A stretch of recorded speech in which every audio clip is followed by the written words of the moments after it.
afternoon, everybody. Today is Tuesday, July 1st. This is the meeting of the Rules Confirmation Public Elections Committee. I am detecting a quorum with myself, Councilmember Struffel, Chair Evans, Councilmember Rutherford, Pro Tem Sepulveda, and Chair Toons being present. Pursuant to Tennessee Code Annotated Section 844-112, time is set up aside at the beginning of every meeting for public comment. We don't have anybody signed up for public comment here today, so we'll go ahead and move into our agenda.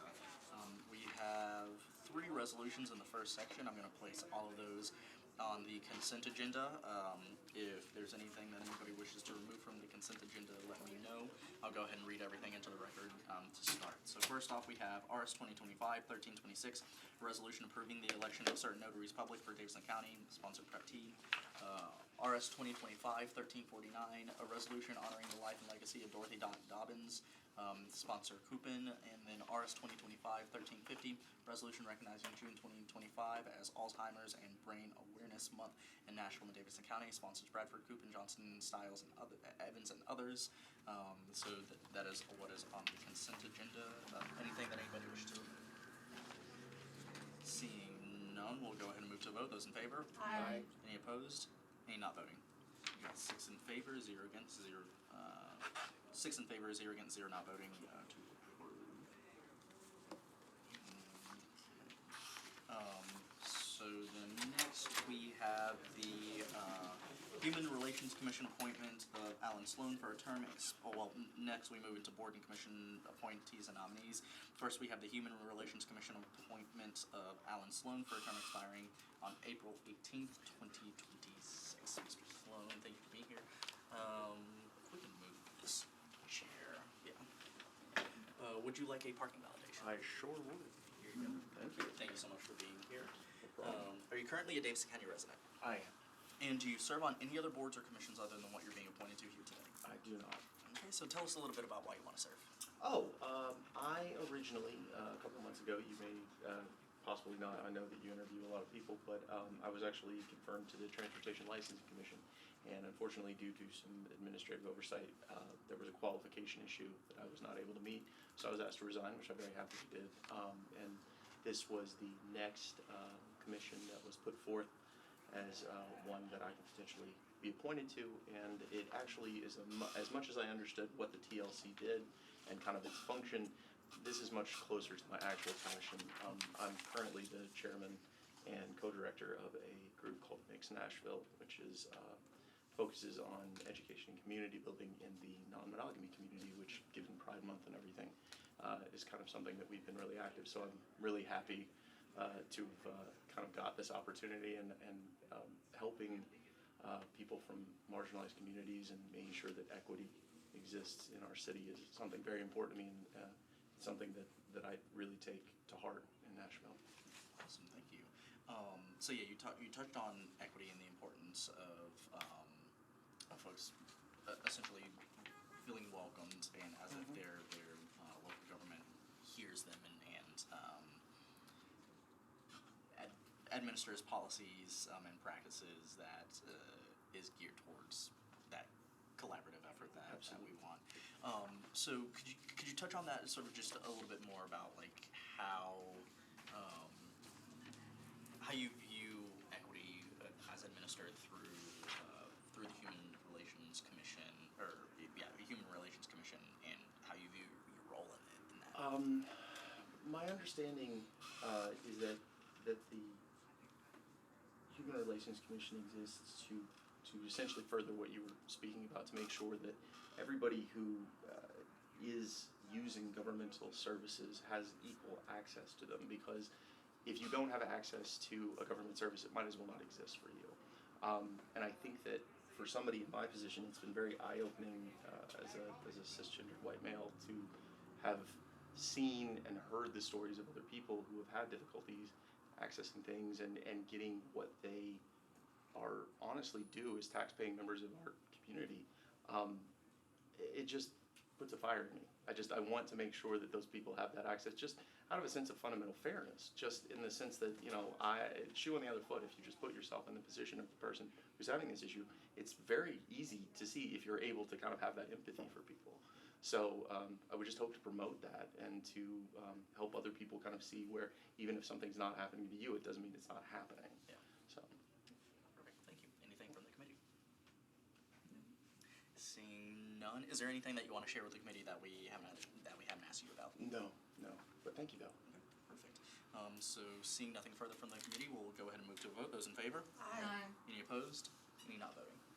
Got 6 in favor, 0 against, 0 not voting. Thank you so much. Wonderful, thank you. Thanks.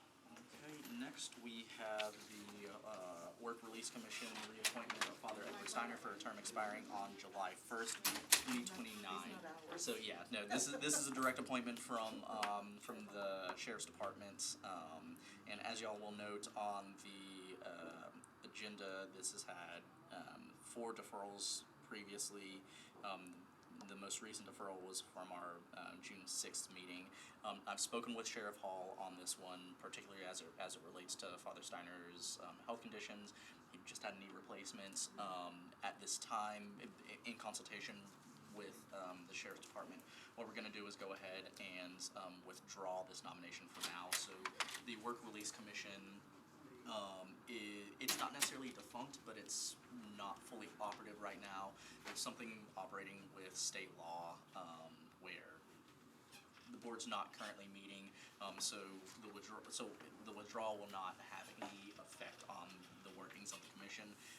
It is Sheriff Hall's full intent that once the commission gets back up and running, that Father Steiner will be reappointed to this position, but just given where the board is at currently and Father Steiner's health conditions, this nomination is going to be temporarily withdrawn. Any questions on that or any comments, concerns? Seeing none, we'll move forward. Next we have board and commission confirmations. These are folks who we have previously interviewed last meeting and will be up for confirmation by the full body today. We'll go ahead and take these up as one consolidated vote unless there's anybody wishes to remove from the consolidated vote. But before we take that up, I'll just go ahead and read everything into the record. So first is the Human Relations Commission reappointment of Dakota Gallman for a term expiring on April 18th, 2029. The Human Relations Commission appointment of Sarah Martin for a term expiring on April 18th, 2027. The Human Relations Commission appointment of Carmen Reese Foster for a term expiring April 18th, 2027. Human Relations Commission appointment of Claudia Weber for a term expiring April 18th, 2027. The Human Relations Commission reappointment of Alicia Wynn for a term expiring on April 18th, 2028. And the Social Services Commission appointment of Dr. D'Angelo Taylor for a term expiring on April 3rd, 2030. Is there anybody wishes to remove from the consolidated vote? Seeing none, we'll go ahead and move to a vote. Those in favor? Aye. Any opposed? Any not voting? That's 7 in favor, 0 against, 0 not voting to approve all these folks. Last, we come now to the proposed rules change. This is an original rule change proposed by Councilmember Benedict. It's amendment to Rule 9.3. So it reads all ordinance. So this is the rule as it relates to ordinances on first reading. So it reads, all ordinances on first reading shall be considered by the council in one vote. An ordinance on first reading may be considered separately only upon the request of the lead sponsor as provided in Rule 9.2. I don't see Councilmember Benedict here today, but I do see that we've got a substitute filed by Councilmember Cash. So we'll go ahead and take it up for discussion purposes. Before we do that, let's get it properly before us. Do we have a motion? So moved. Second. Moved and properly seconded. It's properly before us. And then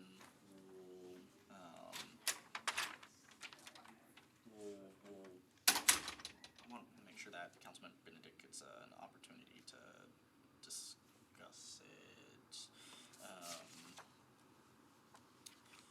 Tom, can you check and see if anybody's in another room? Thank you. My understanding was that she was going to withdraw. Oh, okay. Go ahead. I just heard from her yesterday and heard from, when I filed a little after I filed my substitute that she was going to withdraw, but she should say that herself. She's gonna withdraw hers? Yeah, Okay. but maybe she's changed her mind, I don't know.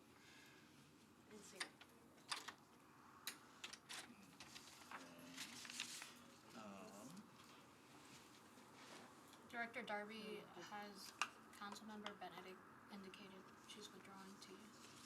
It's my understanding that she was considering withdrawing, and she's not here to move it forward, so. Maybe move a deferral for one meeting? Yeah.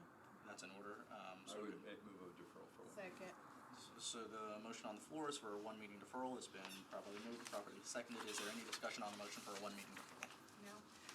Seeing, go. I just Vice wanna, Chair. I just wanna clarify, if she chooses, this is a rule, and the automatic deferral is about resolutions and ordinances, so if she is going to withdraw, will she have an opportunity to do that, or will there won't be a, like, automatic deferral, you can't talk about it, right? I believe that you are correct. I'm gonna look over it really real quick.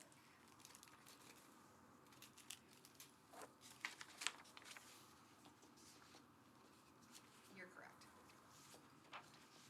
She will have the opportunity to speak about it, even if the committee defers for one meeting. Thanks.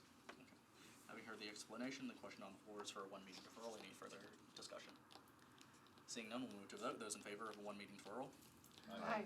Any opposed? Any not voting? We've got 7 in favor, 0 against, 0 not voting for a one meeting deferral. That is the end of our agenda. Is there anything that anybody would like to discuss before the committee today? Seeing none, we'll go ahead and move to adjournment. Do we have a motion to stand adjourned? Yes. Moved and properly seconded. Without objection, we do now stand adjourned. I'm not gonna have any chicken for you.